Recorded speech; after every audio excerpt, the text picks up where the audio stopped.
आज के सेशन में हम यही देखेंगे जो हम डिस्कस कर रहे थे। हमने फर्स्ट कैंटो का रिवीजन किया था और अब हम हैं स्कंद दूसरे पर। तो हम पढ़ रहे हैं श्रीमद् भागवतम ग्रंथ, ग्रंथ राज, ग्रंथ अवतार श्रीमद् भागवतम। तो अभी तक हम यही देखा था लास्ट सेशन में कि कैसे परीक्षित महाराज के बारे में हम देख रहे थे कि कैसे उनको जो श्राप मिला था कि 7 दिन में आपकी मृत्यु हो जाएगी, और उसके इस इंसिडेंट से हमने पूरे से क्या क्या सीखा है ना। ये सब हमने कल देखा था कि कैसे जो भगवान की कृपा है वो किसी भी रूप में आ सकती है हमारे। तो ये हम कल देख रहे थे सब कुछ। और फिर हमने देखा कि कैसे अब जो परीक्षित महाराज हैं उन्होंने अपने एंड के दिनों को चूज किया इस चीज को करने में कि मैं भगवान को खोजूंगा और अपनी लाइफ का पर्पस जो है उसको पूरा करूंगा इन 7 दिनों। तो इसके लिए वो निकल गए। तो उनको मिलते हैं कौन? सुखदेव गोस्वामी, जिनसे वो कथा श्रवण करते हैं। कौन सी? भागवतम।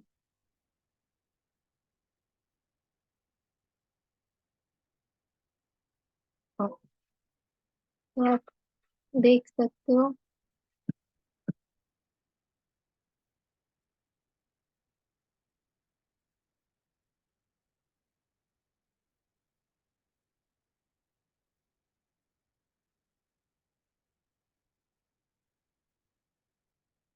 कि कैसे सुखदेव गोस्वामी बैठ चुके हैं और परीक्षित महाराज भी बैठ चुके हैं।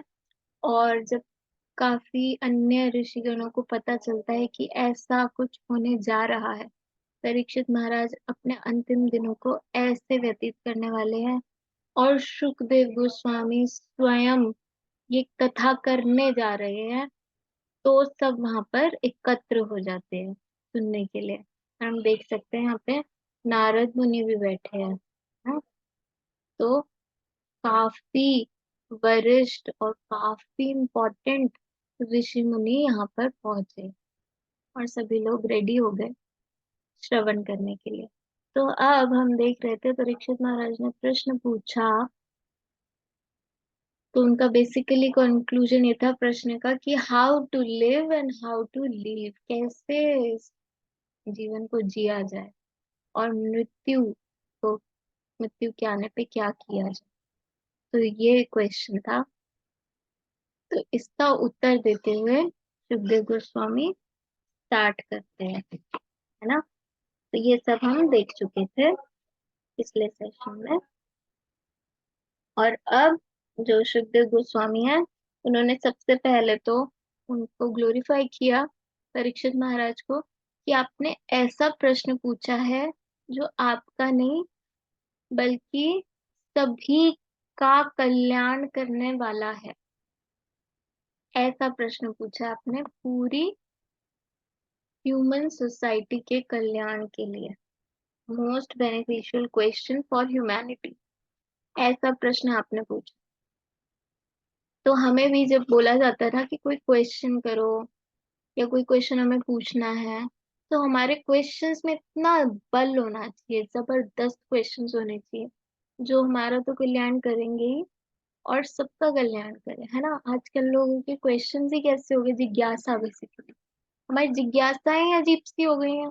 हम क्या पूछते हैं कि आजकल हमें वो भी मिल गया ना, ये सीरी और गूगल वगैरह। Hey Siri, can you play this music, ऐसे ऐसे हम करते हैं। और कभी कोई वरिष्ठ गुरुजन आ जाए तो हम उनसे पूछते हैं मेरे पुत्र नहीं हो रहा, मैं क्या करूं, है ना। या फिर कोई और क्वेश्चंस, ये प्रॉपर्टी कैसे मैं वापस लूं अपनी, ऐसे ऐसे क्वेश्चंस पूछते हैं उल्टे सीधे। तो इससे किसी का, हमारा भी भला कुछ नहीं है और दूसरे का भी कोई भला नहीं है, क्योंकि ये सब बार बार आता है। ये सब कर्मों के अनुसार है, तो कुछ नहीं होने वाला उन सब क्वेश्चन।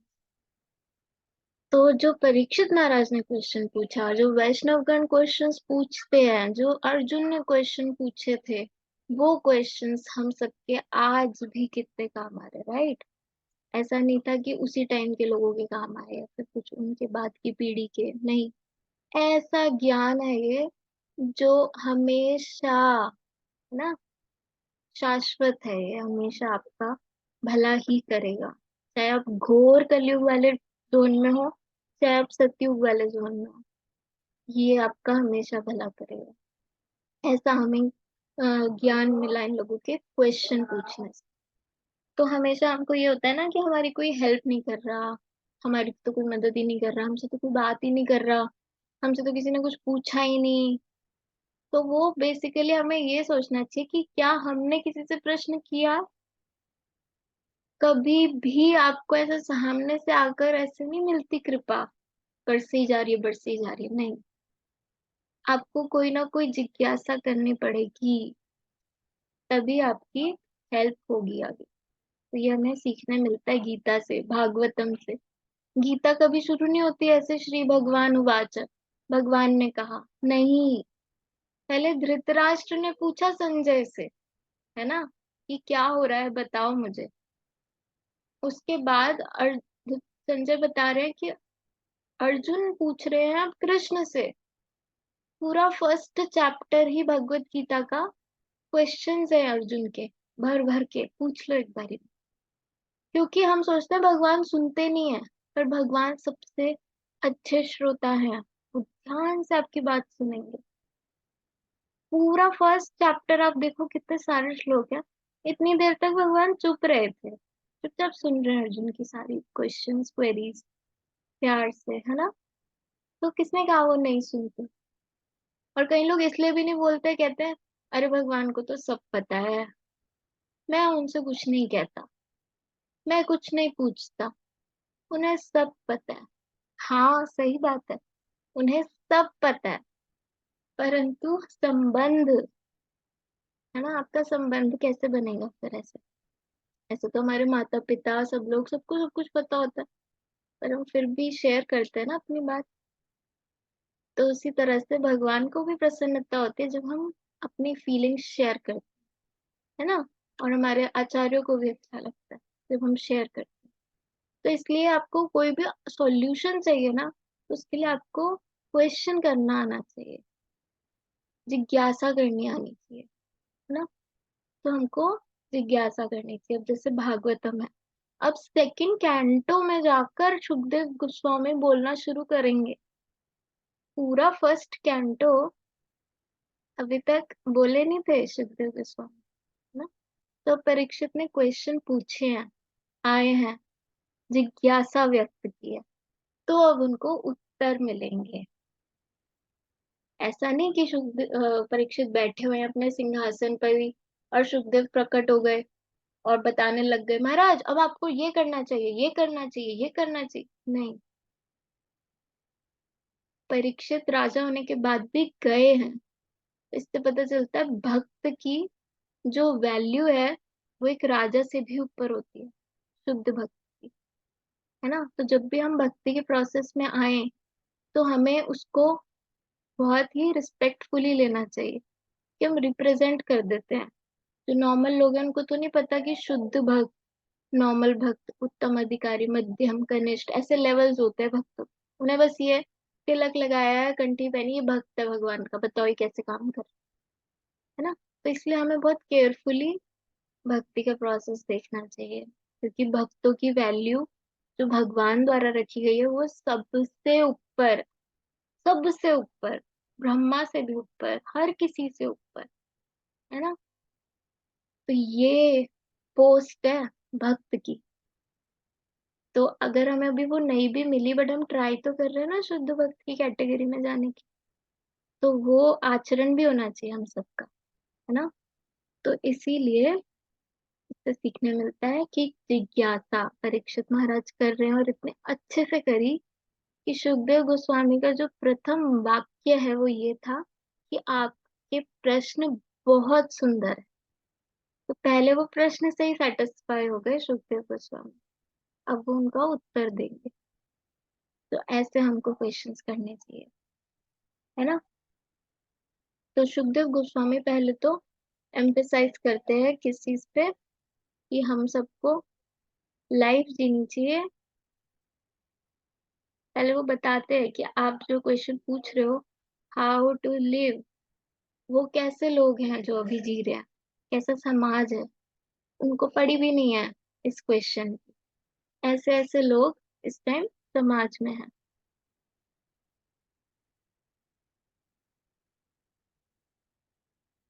तो क्या है यहाँ पर हम देख सकते हैं, क्या कहते हैं सुखदेव गोस्वामी, हे सम्राट। हम्म, हे सम्राट, भौतिकता में उलझे उन व्यक्तियों के पास जो परम सत्य विषय ज्ञान के प्रति अंधे हैं, है ना। मानव समाज में सुनने के लिए अनेक विषय होते हैं। तो क्या कह रहे हैं कि अनेक विषय होते हैं हमारे पास ऑलरेडी सुनने के लिए। कैसे विषय, वो बताएंगे। इतने उल्टे सीधे हमारे पास ऑलरेडी बहुत कुछ है सुनने के लिए। तो वो ये आंसर्स नहीं सुनना चाहेंगे, हम लोगों की बात हो रही है यहाँ पे। हमारे पास ऑलरेडी इतना सब कुछ है सुनने के लिए कि हम ये आंसर्स क्यों सुनेंगे। क्या कहते हैं सुखदेव गोस्वामी, ऐसे ईर्ष्यालु गृहस्थ ग्रह मेधि का जीवन रात्रि में या तो सोने में या मैथुन में रत रहने में, और दिन में धन कमाने में या परिवार के सदस्यों का भरण पोषण करने में बीतता है। तो ऐसे लोगों को क्या कहा जाता है, ग्रह मेधि ना। तो उनका जीवन किस में जाता है, रात जाती है तो सोने में या फिर मैथुन में, या फिर दिन जाता है धन कमाने में और परिवार के सदस्यों का भरण पोषण। ये भागवतम में लिखा है ना। क्या ये सत्य है या नहीं, अब हम सब खुद जानते हैं इस बात को, कि हमारा पूरा दिन इसी में निकल जाता है, 9 to 9, है ना।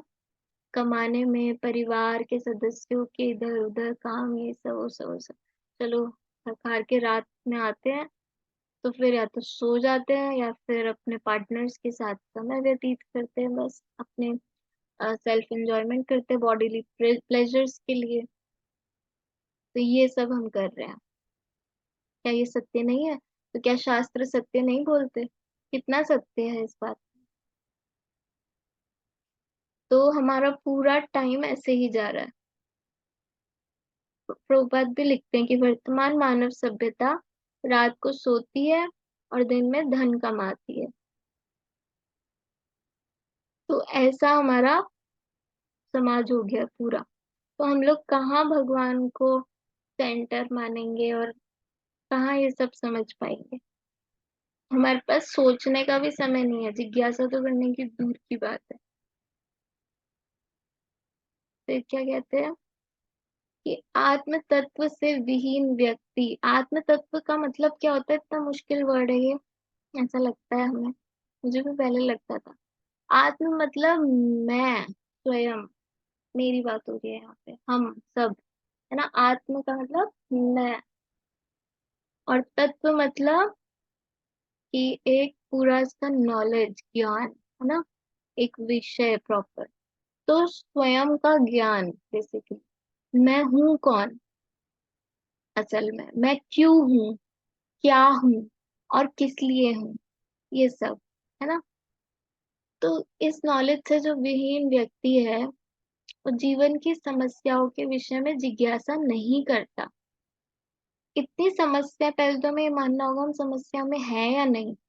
आज ही अर्थक्वेक आया है, अगर आपने फील किया हो, है ना। तो अगर आप समस्या में नहीं है तो आप बाहर क्यों निकल के जाते हो, क्यों टेंशन लेते हो, क्यों न्यूज चैनल्स खोलते हो, क्यों इतने बड़े बड़े घर बनाते हो, अंबुजा सीमेंट लगाते हो, क्यों भाई। जब आपको कोई समस्या है ही नहीं तो मस्त जियो अपना, बाहर निकलो खुले, डर क्यों रहे हो। बट हर पल यहाँ पर समस्याएं ही समस्याएं हैं, क्योंकि ये दुखालय है। तो ये सब होने के बाद हम जिज्ञासा ही नहीं करते कि ये सब क्यों हो रहा है। ये बोला जा रहा है यहाँ पे कि ऐसे लोग समस्याओं के विषय में जिज्ञासा नहीं करते, क्योंकि वो शरीर, बच्चे, पत्नी, इन सब में विषयोन्मुख सैनिकों के प्रति अत्यधिक आसक्त रहते हैं, है ना। हम इतने ज्यादा अटैच हो गए ना हमारे सारे बॉडीली रिलेशंस से, या हर चीज जो हमारी बॉडी से कनेक्टेड है उससे। पर्याप्त अनुभवी होने के बावजूद भी हम अपने अवश्यम भावी मृत्यु को नहीं देख पाते। पर्याप्त अनुभवी बोला जा रहा है हमें, मतलब हम एक्सपीरियंस्ड है ऑलरेडी। ये कैसे कहा जा सकता है यहाँ पे कि पर्याप्त अनुभवी? मैं तो भी पैदा हुआ हूँ, मैं बीच में मर गया था क्या? ऐसा लगेगा ना। अनुभव कैसे? मेरे को तो नहीं हुआ अनुभव अभी तक मृत्यु का। तो शास्त्रों में लिखा है इसका मतलब हम ऑलरेडी मर चुके थे एक बार। हम मतलब शरीर, आत्मा तो कभी नहीं मरेगा। तो बॉडी ऑलरेडी एक बार चेंज हो चुकी है ना। अब हम इस शरीर में हैं, इसकी भी मृत्यु हो जाएगी, फिर हम बॉडी चेंज करेंगे। तो ये प्रोसेस चलता रहे। तो ऑलरेडी हम एक्सपीरियंस हैं इतनी योनियों में से, बार बार जन्म लेके मृत्यु, जन्म लेके मृत्यु, जन्म लेके मृत्यु कर कुरा के फिर हम इस शरीर में आए हैं, जन्म लिया। अब हमें फिर से पता है भैया कि मृत्यु आएगी, पर हम फिर भी बिल्कुल ऐसे जीते हैं इल्यूजन्ड, जैसे हमें कुछ पता ही नहीं है, ऐसे हम जी रहे हैं। तो एक बार अगर हम सोच के देखें, तो हमारे सामने अभी कोई मूर्ख व्यक्ति आता है, जैसे आप किसी मेंटल हॉस्पिटल में चले जाओ, है ना, वहां पे वो व्यक्ति कहता रहता है बैठा हुआ, मेरा बंगला, नौकर इधर आओ, पानी लेकर आओ, और बैठा हुआ ही।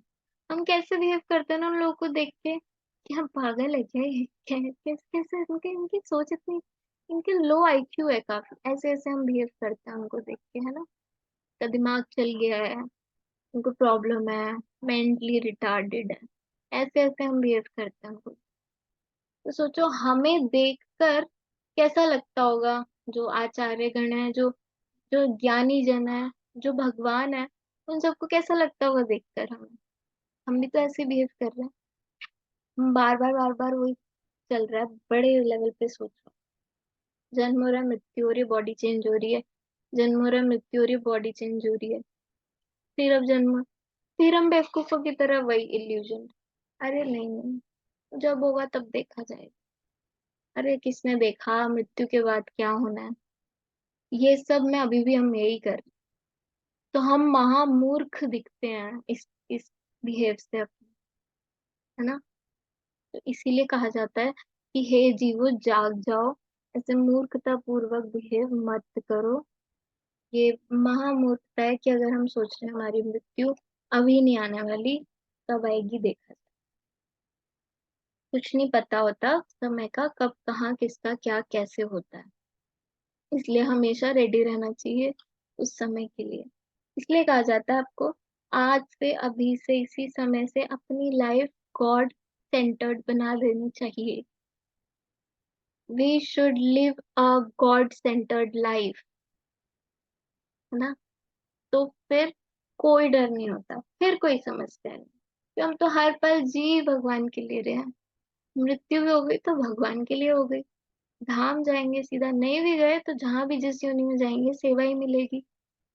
तो ये भक्त को, इसलिए भक्तों को बोला जाता है विरले, पागल भक्तों को भी कहा जाता है, क्योंकि उनको टेंशन ही नहीं होती कोई, क्योंकि उनके पास सारे आंसर्स हैं, इसलिए टेंशन नहीं। कुछ लोगों को टेंशन इसलिए नहीं होती क्योंकि उनके पास एक भी आंसर नहीं होता। होता है ना क्लास में जब टेस्ट होता है, एग्जाम होता है, या तो उस बंदे को टेंशन नहीं होगी जिसको सारा क्वेश्चन आता होता है पेपर, वो मस्त सारा अटेम्प्ट कर देगा, या फिर उसको टेंशन नहीं होगी जिसको कुछ भी नहीं आता, वो ऐसे सीधा नाम लिख के देकर और आ जाएगा, क्योंकि उसे कुछ आता ही नहीं है।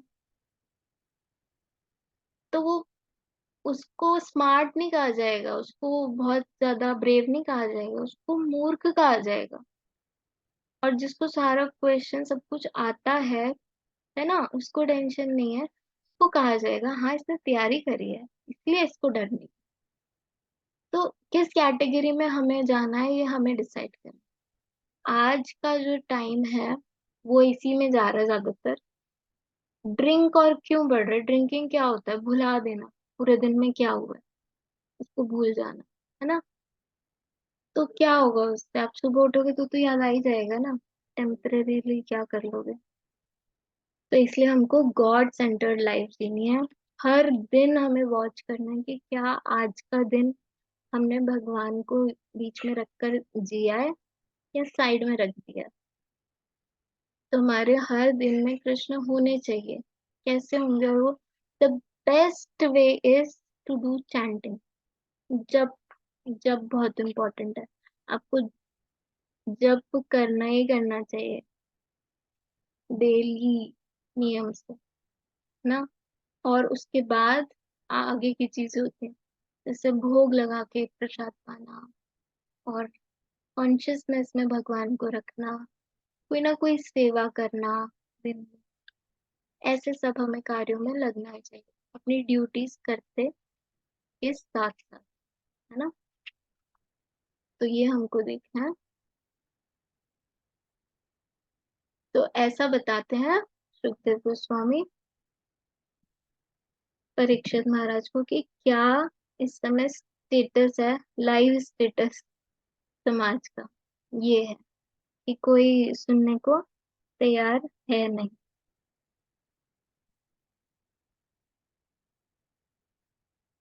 आगे क्या बताते हैं? हे भरतवंशी, जो समस्त कष्टों से मुक्त होने का इच्छुक है। अभी बात आ रही थी ना कि लोग जिज्ञासु ही नहीं है, उनके बारे में बात हो। अब बात हो रही है जो इच्छुक है, जिनके मन में डिजायर है कि ये जो सब कष्ट है हम इनसे मुक्त हो जाएं, तो उसे उन भगवान का श्रवण, महिमा गायन तथा स्मरण करना चाहिए। जो परमात्मा नियंता तथा समस्त कष्टों से रक्षा करने वाले हैं। तो ये हमको आंसर मिला है यहाँ पर कि एक तो वो कैटेगरी है जिसको पढ़ी ही नहीं है, उसको क्वेश्चन ही नहीं आ रहे हैं, उसको मतलब ही नहीं है। और एक कैटेगरी है जो जानता है कि मैं इस समय कष्टों में हूँ, और जो इससे मुक्त होने का इच्छुक है, डिजायर है जिसके, उसको क्या करना चाहिए अब उसके बारे में मैं बताऊं। तो उसको भगवान का श्रवण करना चाहिए। श्रवण कैसे? गीता किसने बोली है? भगवान ने ही तो बोली है। वो पढ़नी चाहिए। ऐसे ही नहीं कि किसी की भी बातें सुन रहे हैं हम, कोई भी आ गया है ऑनलाइन सोशल मीडिया पे, कुछ भी बता रहे हैं तो हम सुने जा रहे हैं, नहीं। ऑथेंटिक सोर्स, शास्त्र होने इम्पोर्टेंट है, वरना हम भटक जाएंगे ऐसे तो, ना। तो भगवान की वाणी का श्रवण, उनका महिमा गायन करना है। महिमा गायन कैसे? कीर्तन, है ना। और स्मरण, कॉन्शियसनेस में रखना है उनको हमेशा। तो वही अ, एक लौता रास्ता यही है हमारे कष्टों से निवारण का, और कोई कष्टों से हमें नहीं रक्षा प्रदान कर सकते, सिर्फ भगवान ही कर सकते हैं।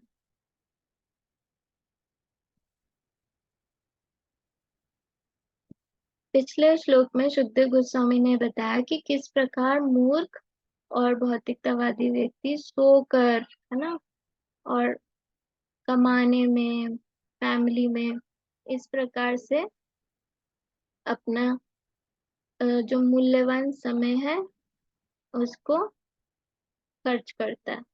मूल्यवान समय हमारा।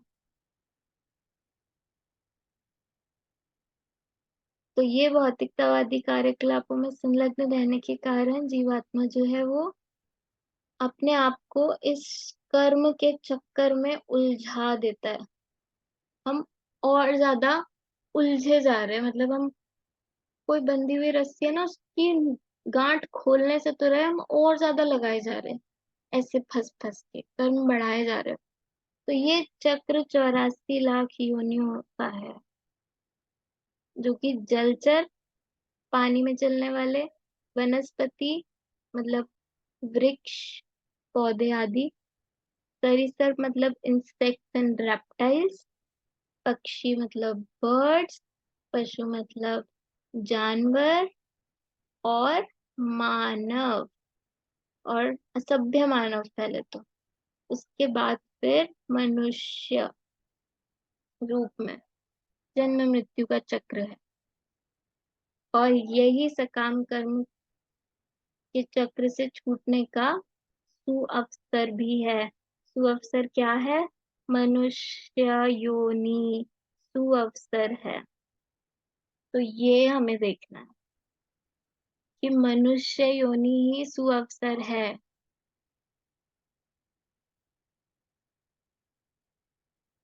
तो ये हमको सबको गहराई से समझना पड़ेगा ये बात, अगर तो हमको बड़ा पर्पस सॉल्व करना है।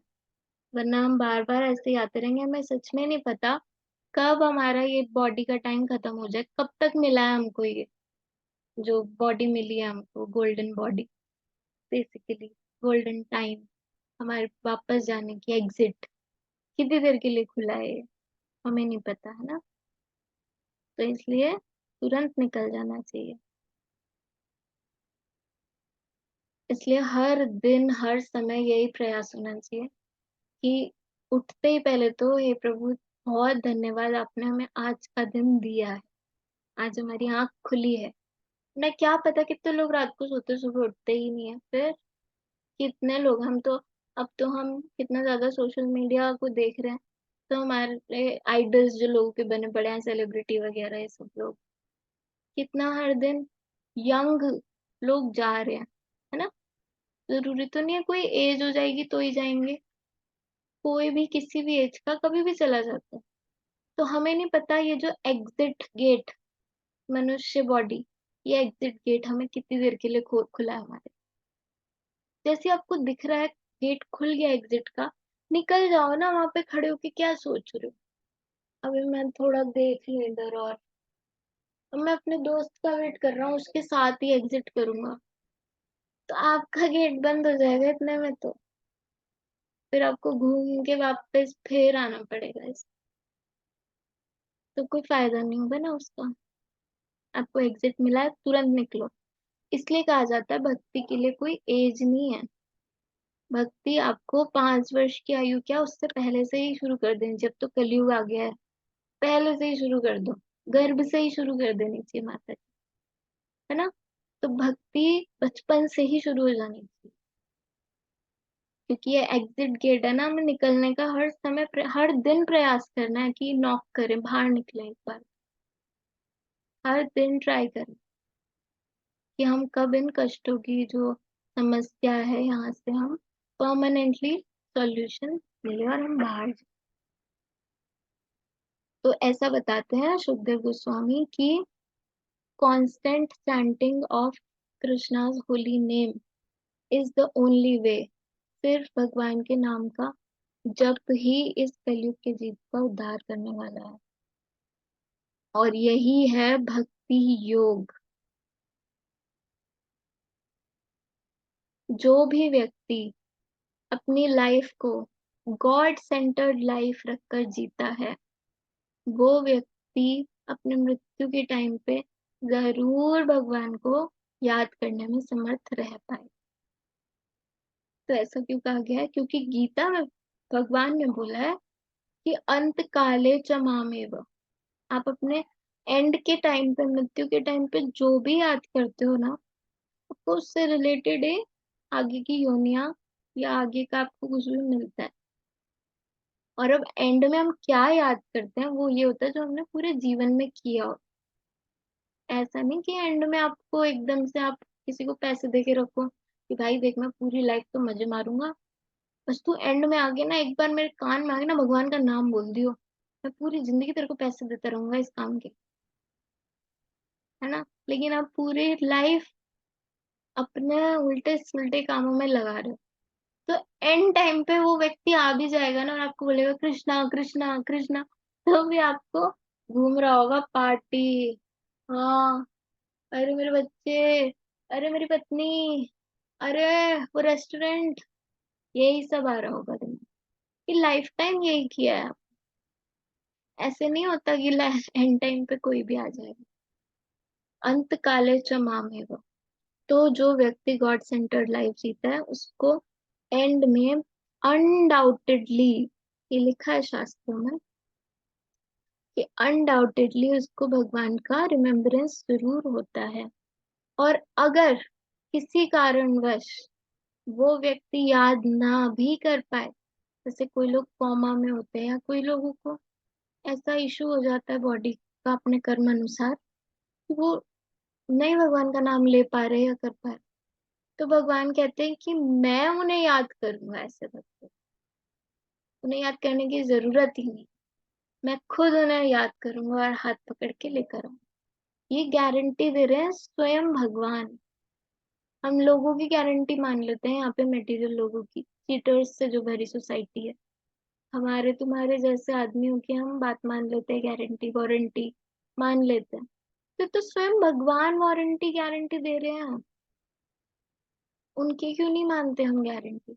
वो दे रहे हैं कि आप मुझे अगर याद करोगे तो फिर कोई आपको अनडाउटेडली मेरे धाम आकर ही सेवा प्राप्त होगी।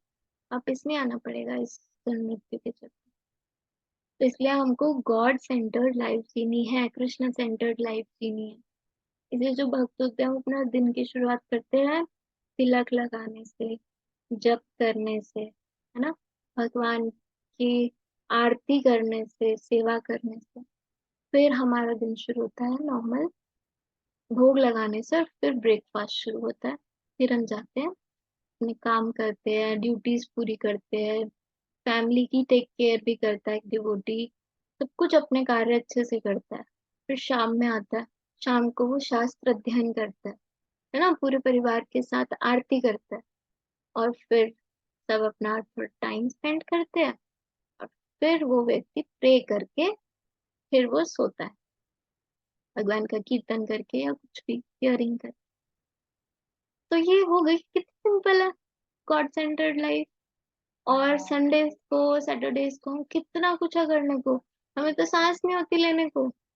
जो भक्त लोग होते हैं उनको तो बिल्कुल ही सांस नहीं होती, लेने के लिए टाइम ही नहीं होता। इतने फेस्टिवल्स, इतना त्योहार, इतने कुछ उत्सव, डांस, इतना कुछ है करने। कौन कहता है कि बोरिंग है ये लाइफ? यही है सिर्फ एक असली लाइफ। बाकी सब जो लाइफ है वो तो हम दूसरी योनियों में भी जी लेंगे ना। एक कुत्ते की बॉडी में भी हम वो लाइफ जी सकते हैं, खाना पीना सोना वाली। तो यही वो समझाना चाह रहे हैं बार बार सुखदेव गोस्वामी, कि आपकी क्वांटिटी नहीं मैटर करती टाइम की लाइफ में, कि कितने समय तक जीवित हो।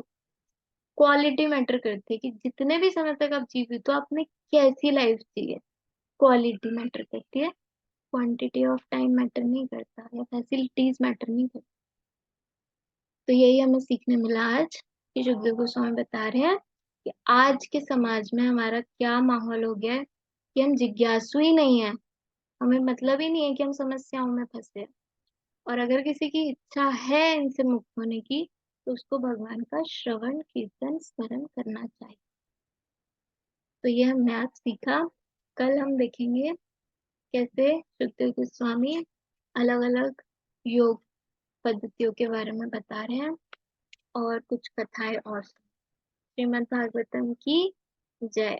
श्रील प्रभुपाद की जय। तो किसी का कोई प्रश्न हो